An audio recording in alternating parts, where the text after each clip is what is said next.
We have maritime law expert Jay Batong Bakal on the line. Good morning, Jay. Thank you for joining us. Hi, good morning po sa inyo at sa lahat po na nakikinig. Good morning. Mukhang nag-escalate po ang nangyayari ng incursions natin with China. Now, what should PBBM do this time to the West Philippine Sea? I mean, ang dami nagtatanong, mukhang what we're doing right now is not working. Well, ano naman po yan talagang expected po yan na gagawin Yes, go ahead po. Hello? Yes, go we ahead, can sir. hear you. Go ahead. Hello? Ah. Expected naman po yan na talagang mag-escalate yung... Ano po yung maingay niyo? Wala. We're hearing you okay naman po. Meron po akong na ano dito na maingay. Okay, parang sige. We'll try to... interference. We'll try to call you back. Anyway. Yeah, go ahead. Sige. Hello. Yes. Bali sinasabi ko po, talaga expected naman na gagawin talaga ng China yan, na increase talaga niya yung pressure sa atin sa pamagitan ng mga ganyang klaseng deployments. At umasa tayo siguro na dadami pa siguro yan na beses na gagawin nila yan dahil sa tingin nila, susuko tayo. No? So, siguro ang question dyan is kung ganun nga mangyayari, no? Dahil talagang uunti-untiin nilang pararamihin ang mga deployment nila para nga matakot tayo. Parang yung ginawa nila sa Ayungin noon. Right. But Attorney Nino, kasi as much as possible, sabi nga natin, on our defense, we would, as much as possible, ayaw natin i-militarize yung zone. That's why we're not putting mga navies natin doon. But by doing this, sabi nga nila, dapat ba na maglagay din si PBBM ng mga navy natin doon sa area na yon to counter yung mga navies ng China? Well, una po, dapat maging malinaw na nagre-respond tayo sa militarization ng China. No? Yung para kasi ang gagawin na naman nila, sasabihin na naman nila tayo na naman daw nagpo-provoke. Pero una dapat kitang-kita ng buong mundo na sila nga ang papadala ngayon ng mga military vessels na pinatatapat nila sa ating mga civilian people. No? So, pwede nilang gawin yon, pwede natin gawin yon. No? Pero para sa akin, hindi lang po yun yung option natin. No? Dapat lang ay maging maingat tayo na una yung malinaw yung ating mensahe, no, na nagre-responde lang tayo sa kabila. No? At pangalawa, dapat ipatuloy pa rin natin na ipakita na talagang ang China dito ang aggressor. No? Siya ang talagang nag-escalate ng situation. But do you think it's about time na we tackle the issue? Probably humingi tayo ng escort. If not sa US, sa Japanese Navy or sa Australian Navy? Well, pwede pong pag-usapan na yun. No?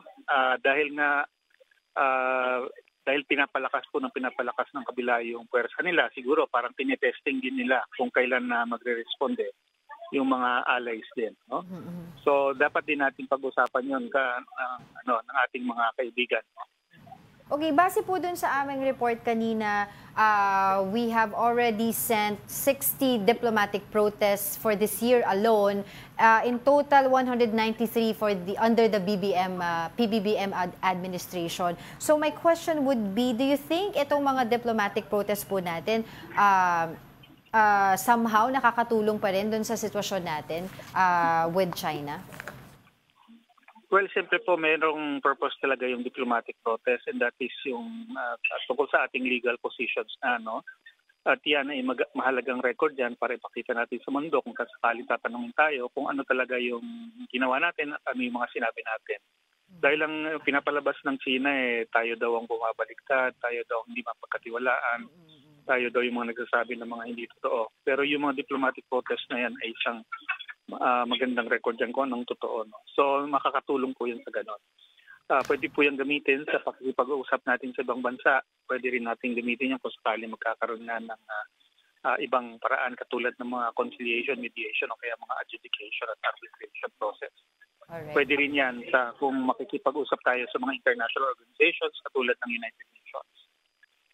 Alright, on that note, maraming salamat po sa inyong oras, maritime law expert Jay Batong Bakal. Welcome po, alam ko. At magandang umaga po. Okay. Alright, kaya nga 'di ba recently last last Friday Yeah. nakita na nasa Malacanang yung Murillo map. Yeah. Which is very helpful nga daw for us. Actually, yung nakatulong, 'di ba, doon sa claim natin sa West Philippine Sea, doon sa arbitral ruling ng The Hague. And I think siguro maganda i-incorporate din itong Murillo map na to sa natin, sa curriculum. That's why the piece was donated Donated to by the, Murillo, entrepreneur na si Murillo. Oo. Kinuha niya from a auction sa Europe, if I'm not mistaken. Yeah. Tapos doon, nung 2014 yun, and then eventually donated it to the Philippines. yes, so which puts a counter to yung historical claim ng China, because meron din tayong our own version of it, and not only that, it's backed up also by the UNCLOS. Yes. Oo. So yun yung pinagbasihan din nga nung The Hague, nung ruling, 'di ba?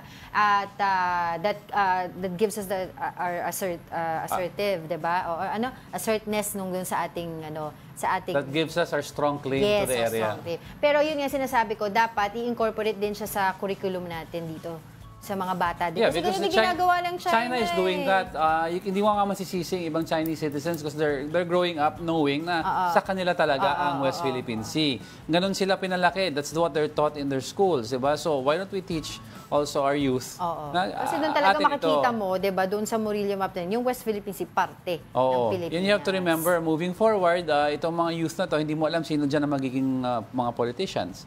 So if you teach them early on, ano ba yung nangyayari sa West Philippine Sea, they're learned sila pagdating sa the time comes na they will assume other political careers. That's right.